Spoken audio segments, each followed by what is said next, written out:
चोरों के नाम मोदी मोदी मोदी कैसे हैं? क्या एक बार फिर से राहुल गांधी की संसद की सदस्यता खतरे में है? सुप्रीम कोर्ट में राहुल गांधी की सांसदी को लेकर अब फिर कौन सा पिटीशन फाइल किया गया है? क्या है इस बार का पूरा मामला? बात करेंगे इस वीडियो में। नमस्कार, मैं हूं स्वर्णा और आप देख रहे हैं अनकट। अभी कुछ दिनों पहले ही कांग्रेस सांसद राहुल गांधी की लोकसभा की सदस्यता बहाल हुई है, लेकिन अब उसके खिलाफ एक पिटीशन जो है वो सुप्रीम कोर्ट में फाइल कर दिया गया है।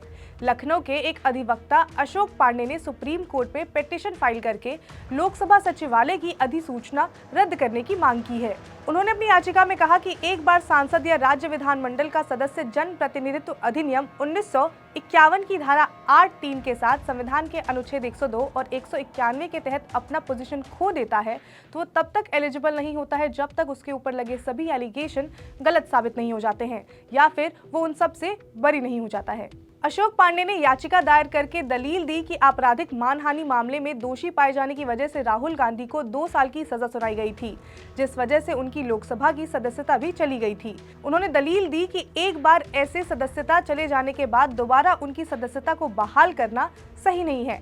उन्होंने अपनी याचिका में अनुरोध किया कि उस अधिसूचना को रद्द कर देना चाहिए जिस वजह से राहुल गांधी को दोबारा से उनकी संसद की सदस्यता मिली है। अब आपको ये भी बता देते हैं कि ये पूरा का पूरा मामला शुरू कब हुआ, इस पूरे मामले का टाइमलाइन क्या है।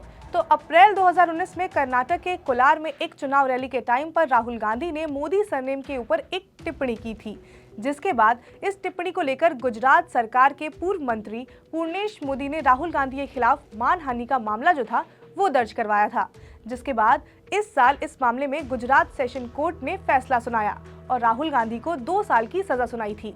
इस मामले में कोर्ट ने राहुल गांधी को दोषी ठहराया था। 2 साल की सजा के बाद राहुल गांधी की लोकसभा की सदस्यता जो थी वो चली गई थी। उन्हें अपना सरकारी बंगला भी खाली करना पड़ा था। उसके बाद सुप्रीम कोर्ट में राहुल गांधी ने इस फैसले के खिलाफ याचिका दर्ज की, जिसमें सुनवाई हुई। सुप्रीम कोर्ट ने मोदी सरनेम मानहानि केस में राहुल गांधी को मिली 2 साल की सजा और दोषी सिद्धि को रद्द कर दिया था, जिसके बाद संसद में राहुल गांधी की वापसी हो गई थी। लेकिन अब एक बार फिर से इस मामले में सुप्रीम कोर्ट में एक याचिका दर्ज कर दी गई है, जिसकी सुनवाई जो है वो अगले हफ्ते हो सकती है। तो 2024 में लोकसभा के चुनाव होने हैं। सभी पॉलिटिकल पार्टीज उसकी तैयारी में जुट गई हैं।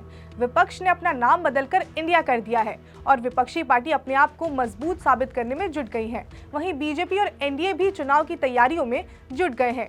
जहां एक तरफ ये खबर आ रही है कि सभी पार्टियां लोकसभा चुनाव की तैयारी कर रही हैं, वहीं दूसरी तरफ राहुल गांधी के खिलाफ में जो है वो पिटीशन फाइल कर दिया गया है। अब देखना ये होगा कि क्या इस पिटीशन से या फिर इन सब मामलों का असर जो है वो आगे आने वाले लोकसभा चुनाव पर पड़ेगा। खैर, जो भी होगा हम आपको अपडेट देते रहेंगे। आप जुड़े रहिए अनकट के साथ। इसके साथ ही अगर आपको ये वीडियो पसंद आई हो तो लाइक करें, शेयर करें, सब्सक्राइब करें अनकट को।